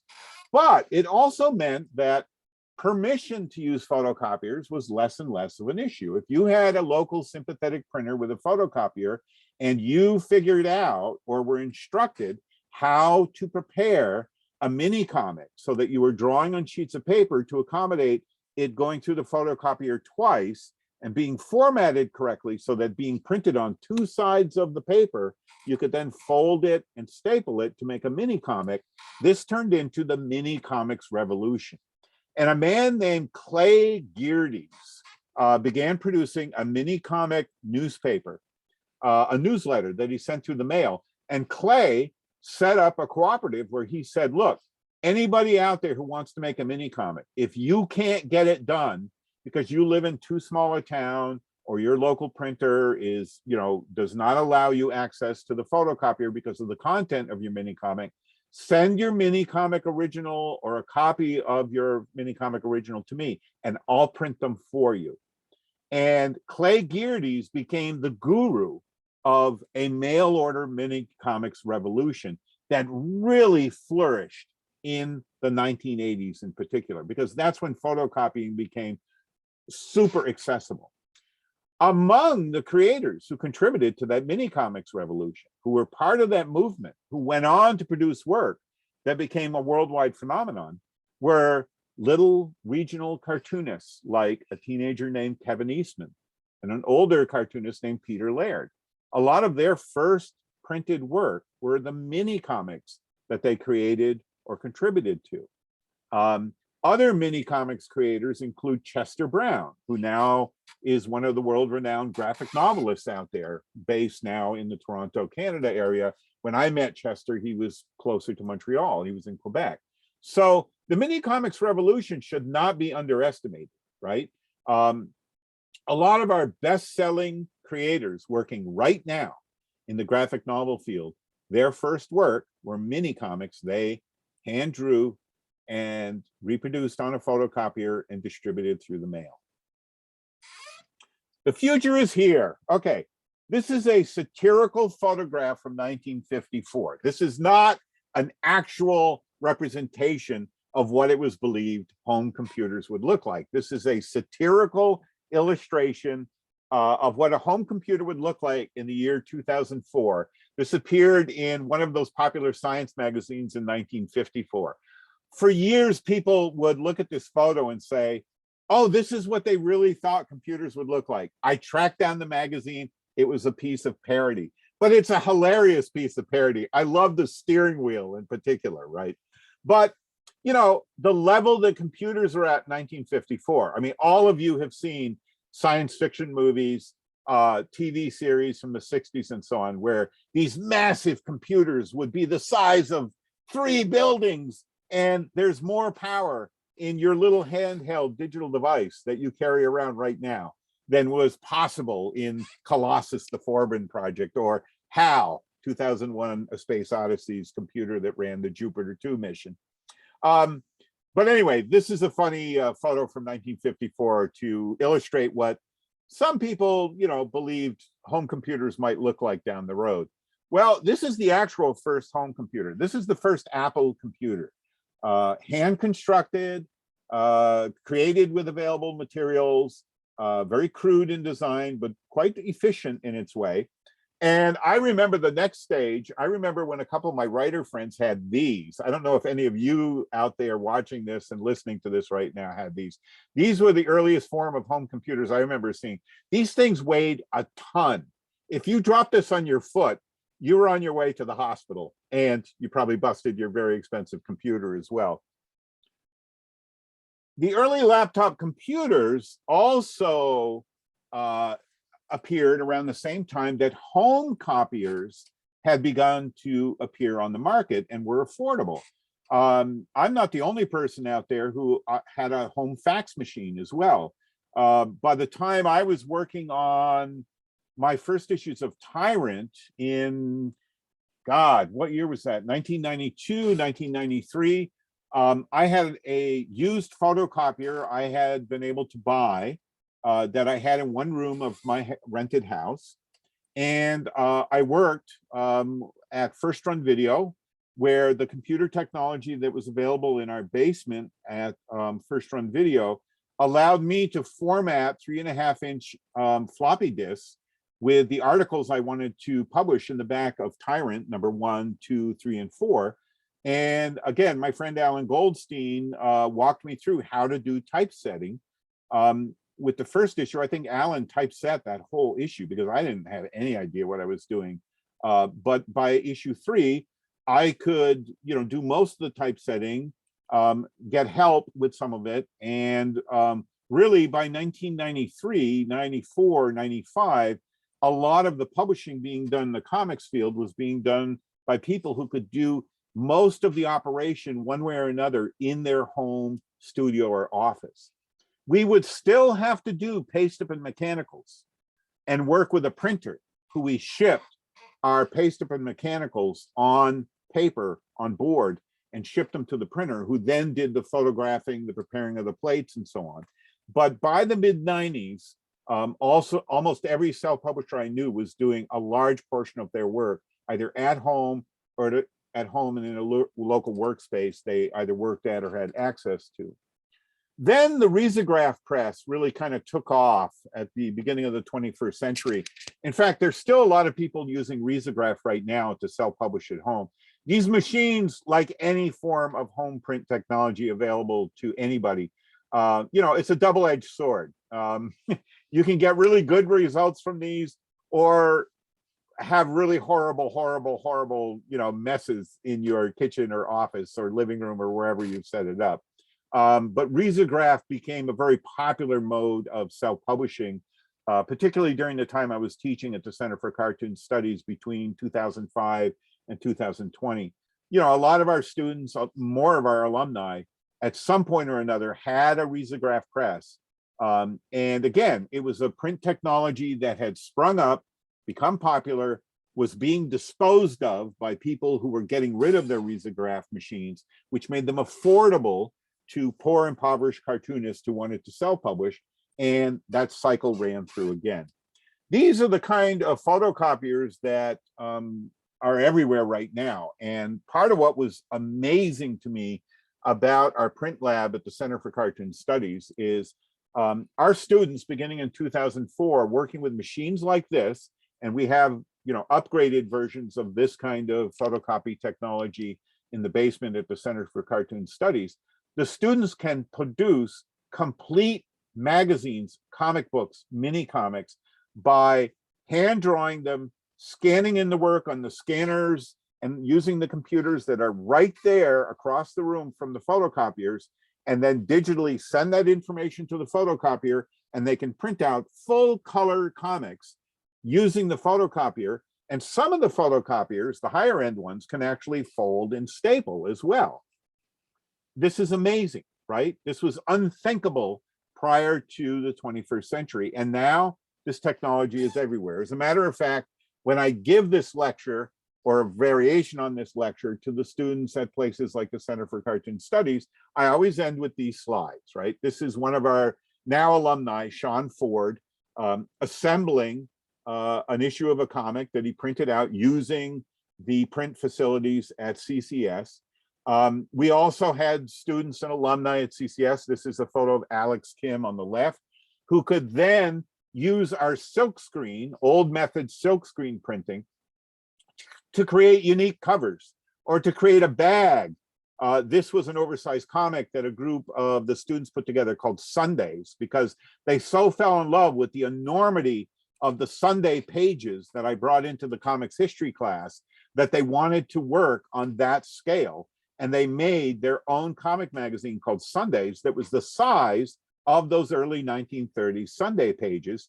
And the night before they debuted Sundays being on sale at one of the New York City Comic-Cons, Alex Kim went down into the basement at CCS, created from scratch the silkscreen to make by hand these silkscreen paper bags that they then placed the Sundays in. Every copy that somebody bought at the New York City Comic Convention got that bag for free. So think about it as this lecture on print technology for comics is inviting you to create your own comic, right? In the next iteration of this lecture, I might be ending with photos of you and the work that you've done, or the work that your kids or your grandkids are either doing right now or will be doing down the road, because these print technologies are going to become more and more and more available. As a matter of fact, let's end by pointing out the obvious. We're talking right now using Zoom. Who needs print technology anymore? The gatekeepers that were necessary for print technology and print distribution no longer predetermine who that's making comics at home can get their work seen. because anybody creating comic narratives at home can put them up on the internet in a variety of platforms, in a variety of ways, and it's available instantly to you as soon as they choose to make it available on this very media that we're all, listening and talking to each other right now. Special thanks to Jackson College, to Jackson District Library, to Nostalgia Inc. Thanks again, Tim. I hope you're still here. And to ConCon for sponsoring this ongoing lecture series. We have one more lecture next week, which I'll give you a quick preview of in a moment. Special thanks to the Center for Cartoon Studies. What you're seeing is a short, refined version of a lecture I've given over the years there as part of my class. CCS alumni Alex Kim and Sean Ford, whose likenesses I shared with you a few moments ago. The Sundays creative team of that amazing comic magazine that I included in one of the last photos. And to my friend Scott McLeod, who began talking to me about print technology when we first became friends back in the late 1980s, and who has always been an inspiration and kept me thinking about and trying to wrap my head around all the new iterations of how comics are created and distributed and gotten out there. Here's a little list of my current published works. If any of you are interested in picking up some of what I've been doing of late, I try to always produce new work and get it out there. And as I mentioned at the top of the lecture, I'm doing a lot of stuff now for various Blu-ray box sets and special editions of films. And that's turned into a new freelance life, another form of, doing my work and getting it to you. Next week, the final lecture in this season is going to be a talk about Afrofuturism in comics. And, little Stevie Bissette, raised in Duxbury, Vermont, is probably the last person who should be talking about the bedrock of Afrofuturism. But hey, it was something I grew up with. And as a science fiction reader and comics reader and a fan of jazz and musicians like Sun Ra, Afrofuturism turned out to be something that I had been following since my teenage years. But I have the great good fortune of working in the very near future with my friend John Jennings, who teaches at the University of California and is in his own right an amazing curator, author, scholar, researcher, and graphic novelist. John just won a Hugo Award with his compadre Damien for their adaptation of one of the Octavia Butler novels. John will be joining us next time around, 2 weeks from tonight, barring any weather calamities or technological issues. John will be joining us for a portion of that lecture, and I hope some of you will tune in.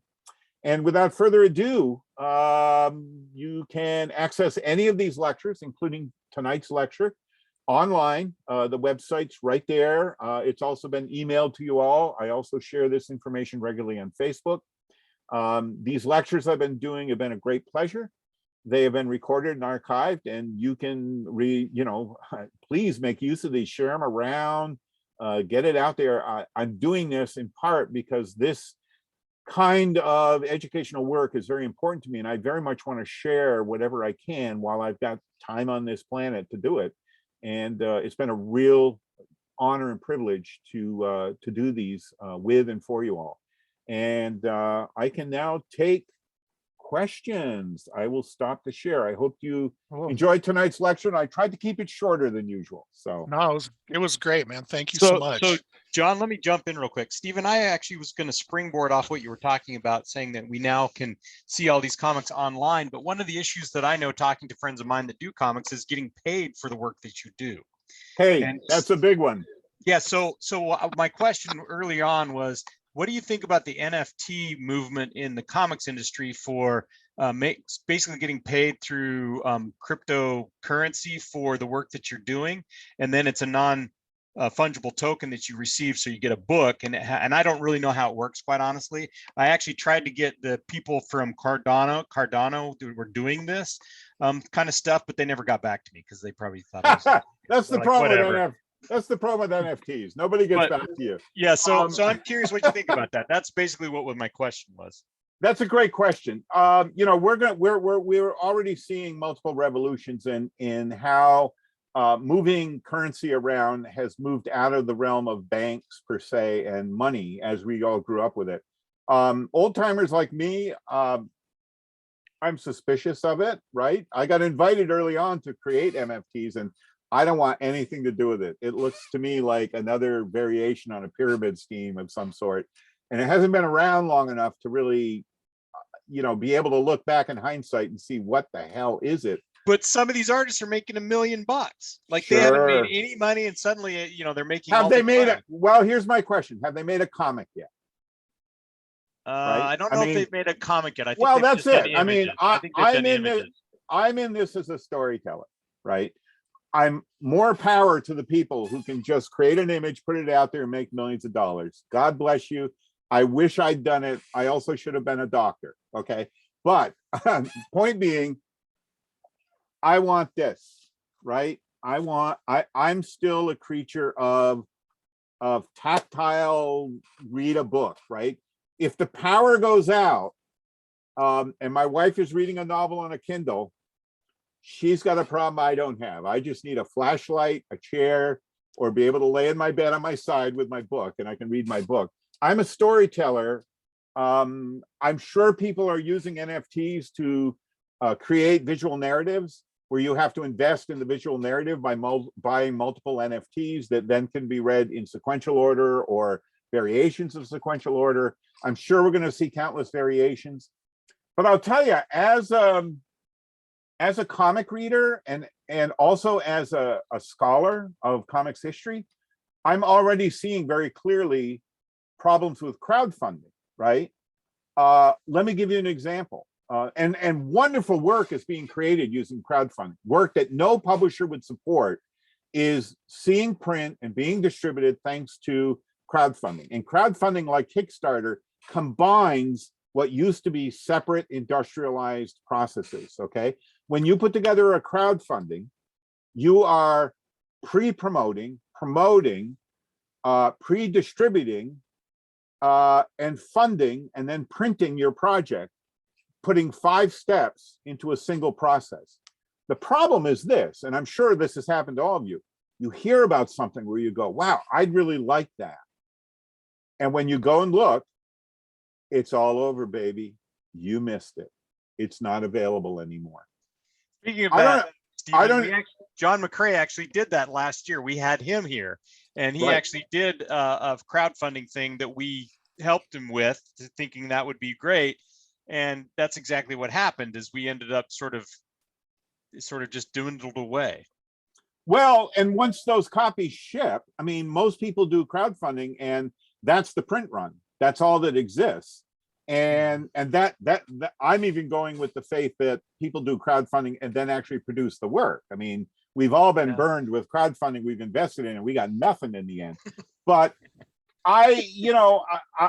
I'm speaking to you now as a reader, right? As a consumer, not a creator. As a consumer, my frustrations with crowdfunding are such that I've missed a lot of things that when I look back at what's available on the web of the remnants of that crowdfunding project, I would buy and read that thing in a heartbeat, but it's not available anymore. It's gone. They printed the print run that was funded. It doesn't exist. You can't order it anywhere. And that's going to be a real problem. It already is a problem, but 5, 10, 15 years from now, we're going to be looking back at an era of remarkable creativity and incredible graphic novels and comics that nobody has access to. Yeah. There might be one copy in the Billy Ireland Museum or in private collections. And we're gonna look back fondly on the day when Golden Age comics were hard to get your hands on, because we knew there were tens and hundreds of thousands of copies of that Golden Age comic printed, but there may have been only 500, 200, 100 of that amazing graphic novel printed. That's not any reason to discourage creators using any venue possible to earn a living, including NFTs.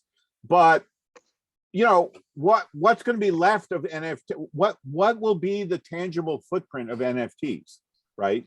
Is it going to have the permanence of those carved hieroglyphs? I don't think so. Is it going to have the longevity of, you know, a paperback?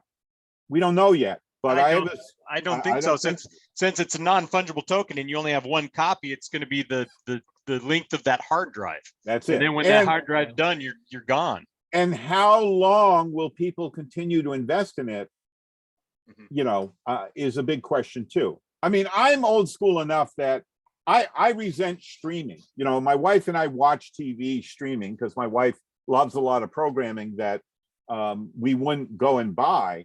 But, you know, in terms of my love for cinema, aspects of old television, I buy hard media, right? I don't want the day where I'm working on one of the commentary tracks for a project I'm being paid to work on, and I can no longer access the work of that director or that actor. How can I talk about it if I don't know what it is? And we're already far enough along with formats like Kindle and ebooks where, you know, you wake up and your library's gone. Yeah, it's been wiped, you know. So Stephen, can I just cut in real quick? Yeah, sorry. I'm sorry. We got real quick, John. Real quick. I was just going to tell you that Amazon can pull any of your streaming stuff that you buy on Amazon anytime they want because you don't actually own it. So I know. And do you own the NFT? And if it's just on a device, holy shit! If all my NFTs are on my laptop and my laptop shits the bed, well, those NFTs are gone. It's, you know, again, more power to the people making money. Maybe I was stupid not to create them when I was invited in on the ground floor, but I just looked at it and went, this looks like a tech pyramid scheme to me. And I'd rather put my time into the project I'm working on with John Jennings, which is going to see print. Because part of why I decided as a teenager to do comics, not out of ego, you know, but out of, I wanted to be able to share my work with people. Yeah. I feel like NFTs is a way of creating revenue by narrowing access to material rather than creating revenue by opening access to material. I think that answers the question most succinctly, that one sentence. Well, so let me do this real quick. So I know that, so I want to do a couple things. Abu has got his hand up, and I think Mark had unmuted, and he might want to say something. Yeah. And we also had one more thing from the chat, which was more speaking to like the actual process of pre Xeroxing and faxing, you know, about that. Would they, and then basically the question went down to this is, when you were getting those layouts and those plots and basically the scripts, did they prescribe what you paneled? So that was one question. Then we'll go to Abu, and then we'll end up with Mark if Mark's still inclined to comment. So that was we'd answered that one a little bit ago in a couple lectures, but yeah, especially when I saw your Swamp Thing stuff. Right. I would refer people back to lecture number 2 concerning, you know, the script to pencils process. But you know, to answer that question succinctly as I can, we got the scripts. The scripts were approved by the editor. We had to follow the scripts. You know, bottom line. My job as a penciler was to tell that story as well and clearly as I could, not to show off my drawing chops. Things began to change. You know, the importance of the script writer became less and less urgent when we hit that boom in the early 1990s where, you know, I'm not exaggerating. There were artists who would do, if they could, every page of their comic as a full page splash because that artwork was more valuable on the secondary market if it was a full page splash. Well, that means you've given up on storytelling, that you're really producing artwork to sell on a secondary market. And if you're going to do that, you might as well be making NFTs right now because you don't need a script to create your NFTs, as far as I know. So, you know, the adherence to the script was paramount. And if you didn't adhere to the script, you didn't get that next job. I mean, it was that simple, you know. Well, editors, but for you, wait, hold on one second, Steve. Yeah. But like you had said one time, just for example, like a little, you could play a little bit because I remember those bookending pieces in Swamp Thing. Yeah, but I'm still telling the story. I'd done that. Yeah, you told the story. But I'm still telling the story. I'm not, you know, it's one thing, the example you're thinking of is where I had pages for 2, you know, script for 2 pages, and 1 page was a full panel splash, and page 2 was 6 panels. And what I did was take what was page 1 and turn it into a double page spread, and then took the 6 panels and spread them across the bottom of the page. I was deviating from the writer's picturing how the 2 facing pages would look, but I was adhering absolutely to the narrative content and the storytelling content that was on those 2 pages. I was simply reformatting them, and reformatting them not to generate a high ticket double page spread I could then sell at Sotheby's, but because it was a more powerful emotional representation of the content that that writer, Alan Moore in this case you're talking about, had written down in the script. I was trying to do my job well, and I was trying to tell the story more powerfully than the writer had conceived it. Yep, and I think And that's what my Eddie editor was curious happy about. and my writer was happy. So And that's what Eddie was curious about, how prescribed it was. So thank you for that good question. SAS, did you have something to jump in before we go to Abu? No, I was just going to say the question, your answer. All right, go ahead, Abu. Hi, Steve. hi, Abu. Hi everyone. So I have 2 questions. So back in the 90s, during the image comics revolution, there were these gimmicky covers like chrome covers, those kind of covers you see, shiny covers. So have you ever thought of doing one of those gimmicks during the 90s? I did it once. Those funny. I did it once. You did it once? Actually, I did it more than once. When I was doing Taboo, sales on Taboo were never very high.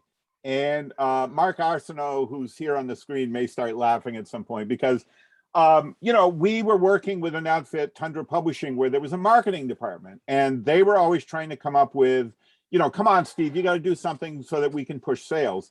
And I didn't want to do gimmicks that were just gimmicks. I wanted to do something that was providing more content.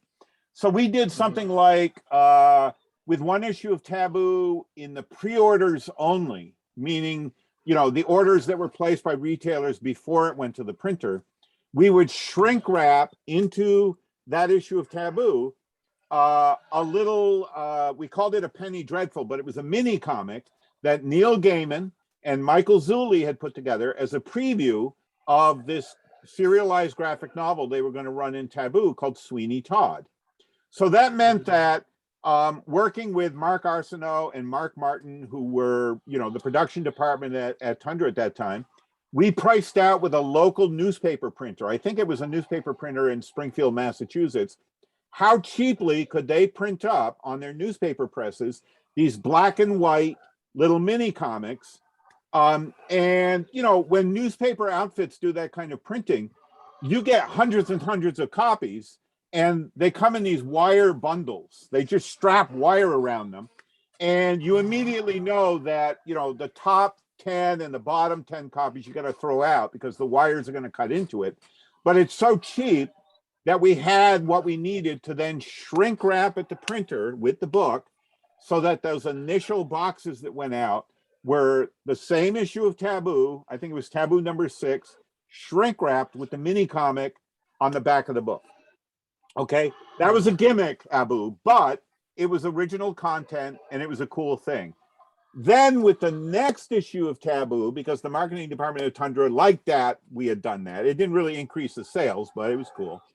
I took my 24-hour comic, and anyone who pre-ordered Taboo number 7 got a copy of Taboo, where one of the stories in that issue of Taboo number 7 is my 24-hour comic. If you waited to order it as a reorder, you just got the issue of Taboo without that signature in the book.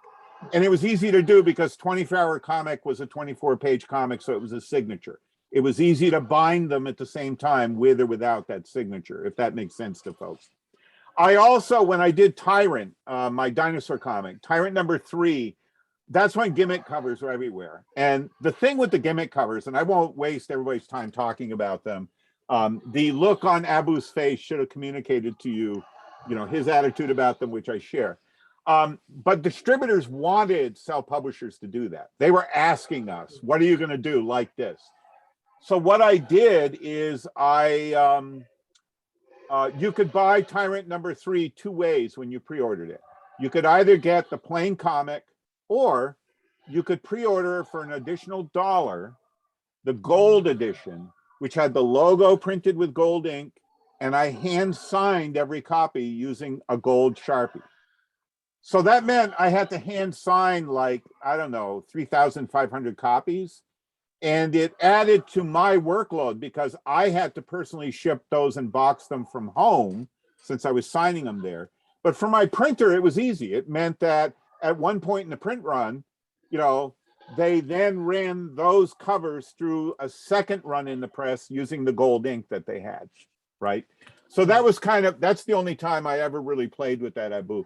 At the time, all the publishers were doing it. And, you know, it was a form of junk bonds, really. You know, how do you sell the same comic 5 different times? You have 5 different covers. And a lot of publishers still do it. As you can tell from my answer to Stephen Albee Scott, I'm interested in this medium and in this technology as a storyteller. And, you know, having that gold cover made me a little bit of extra money, and it made the distributors happy that I was doing something they had asked me to do, but it didn't at all alter the content of that issue. So your second question, Abu. Yeah. Also, the second question was about, have you ever tried exploring, the fine arts area of lithography and etching? Have you ever thought of doing? I played with that a little bit in fine art classes in college. I'm going to sound really childish saying this, but the only one I really enjoyed was linoleum block printing because it was so easy. It was so easy to work with. And, you know, working with those tools and without getting too much blood everywhere, you know, you could create a lot of cool blocks, and they were quick and easy to print with. And, but I've tried etching. You know, you're working with chemicals, you're working with copper. You know, my passion with drawing is I want to make marks on paper, and I want to make them quickly. Anybody who knows my work knows that you know, that line I put down, I'm trying to capture a certain kind of kinetic energy. And all the forms of lithography and block printing I've worked with discourage the energy of that line. And that's why I like mass-produced work, right? And that's all I'll say on that. I have tried to work with other technologies, and it's fun and kind of precious, but, you know, I'd rather sit at my table and just splatter ink around and make monsters. Thanks. All right, thanks, Abu. I'm gonna jump over to Mark just because we're getting a little bit later. He jumped off, but he's back. Mark's back. Go ahead, Mark. Whatever comments you had. Turn on your microphone, Mark. Yeah, sorry, it got dark. Me and Steve have a long history. I've known Steve since I was like, what, 12? Yeah. Younger. We worked together at Tundra, which was a very strange time. And it was at the exact time that we were talking about earlier with the kind of transition and how the technology works. One of the things that didn't get discussed is about, everyone's hearing me, right? Yeah, we hear you. Okay. How the expense was at that time. I did a thing, you know, parallel to when I was working with Steve on Taboo and stuff like that. It was a Bill Sienkiewicz advertisement for a card set. I think it was an Iran-Contra thing. Yeah. And God, I don't remember the magazine. It was like some future tech magazine thing.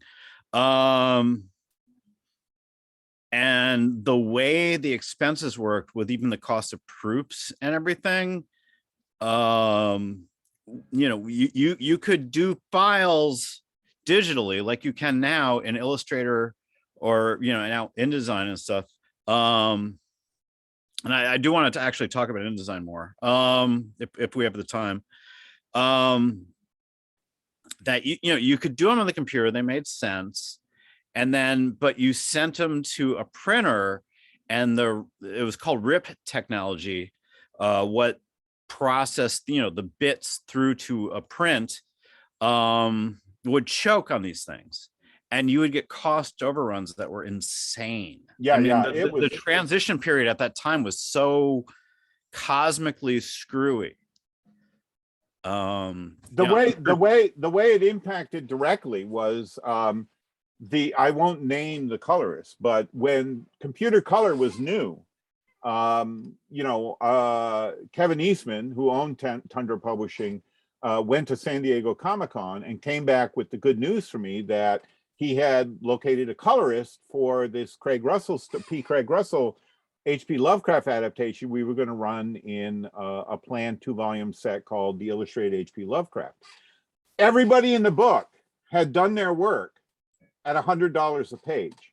The coloring alone, not counting the technological expenses that Mark is referring to, was $1,000 a page. And to Makes no Kevin, sense. this was good news. And to me, he just destroyed the project because it all fell apart after that. Because It was a brilliant book. it was a mess. And how the fuck, sorry, Kevin and company managed to capsize it, I don't know. But they sort of dumped it on me, and I didn't know. I was like in the world's most awkward spot. Yeah, and nothing came of it. The only reason I bring that up is I want you all to understand. The reason I use that as an example is I want you all to understand what a revolution computer color was, but how prohibitively expensive it was initially.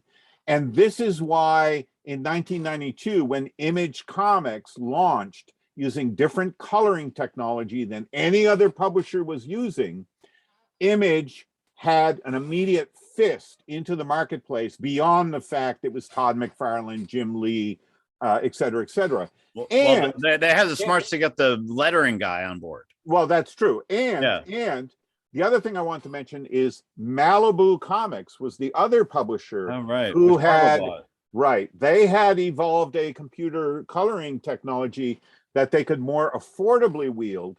And the whole reason that Marvel Comics bought Malibu was they wanted to own the color technology. They wanted that technological leap they wanted to own.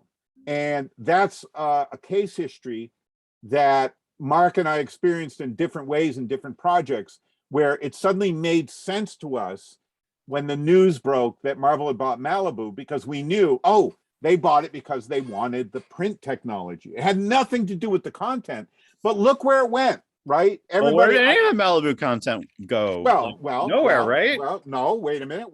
Let's now apply how a print technology revolution that was purchased by a large corporation changed everything.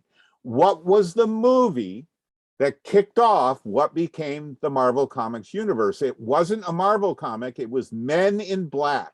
Oh, yeah. That movie, which they had acquired as a property by buying Malibu, it was this little black and white comic that everybody missed because it was just another Malibu piece of shit black and white comic.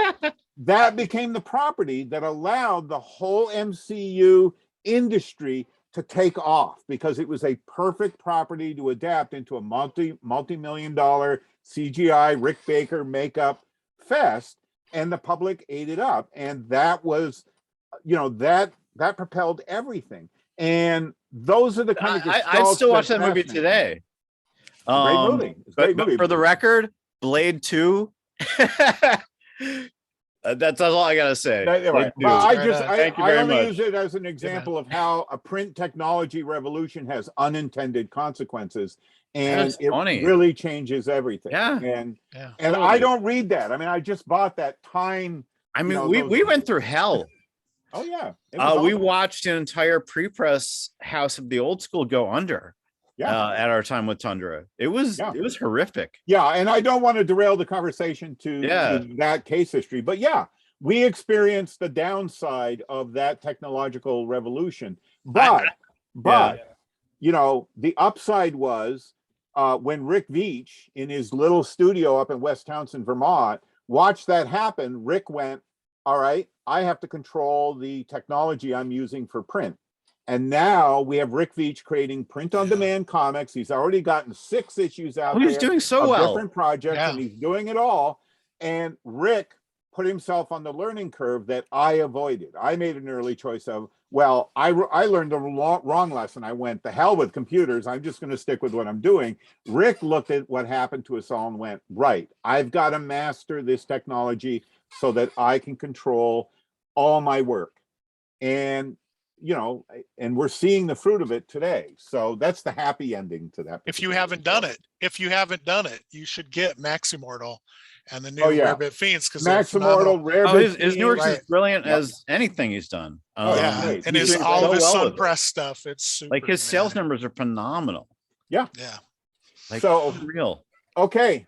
Well, I think that's it. So what I wanted to say is before we leave, just go and make sure, thanks to Nostalgia Inc. so much for sponsoring. They sponsored our last two. Thank you, Tim. I also Seriously. want to, can I say one thing? Ethan, I Do hope it. I covered some of the ground this week that I had missed the last time around. So Rudolph Topfer, Wilhelm Busch, and so on. So, okay. Yeah, and so I just wanted to say, hey, if you like good comic shops and want to support one, you don't have one around you, make sure that you check out Nostalgia. And even if you do, check out Nostalgia. They're doing lots of cool things. Have had their own variants, Stephen, of Pete with Peach Momoko and other artists that they've gotten done. So check those out. You can go and look at all the previous content at jacksonconcon.org, including all of Stephen's stuff and pre-stuff. We've had guests, including John McCrae, John Ostrander, Walter Mosley, and a number of other people that have content there.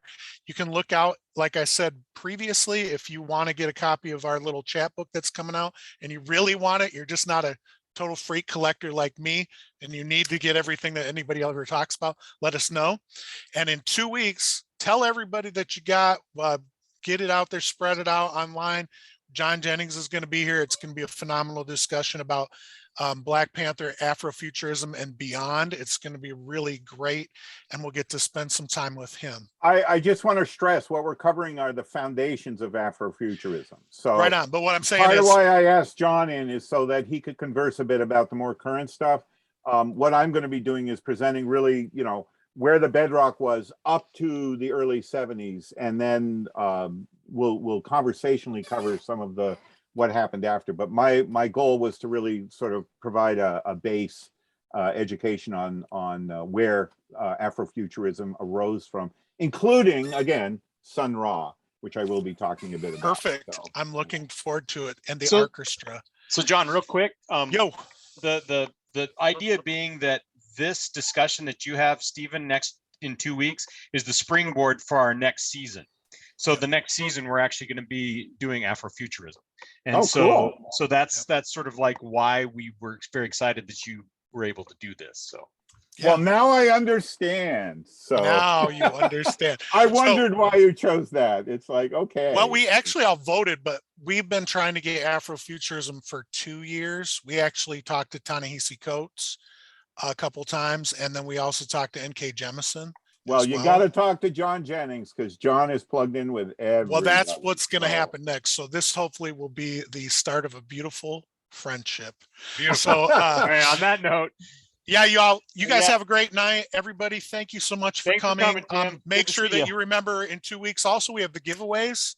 So tell everybody you know, and if you don't want to tell them so you can come and get some good free stuff, come on back. So we'll see you soon. Hey, See y'all. thank See you all y'all. for doing this. Yep. This is the only time I looked older than Steve. Well, thanks for your sharing your I comments. just went down to the dome. I think that's the difference. That's right. All right, y'all. I'm going to stop recording and we'll talk to y'all later. Okay. right. Bye.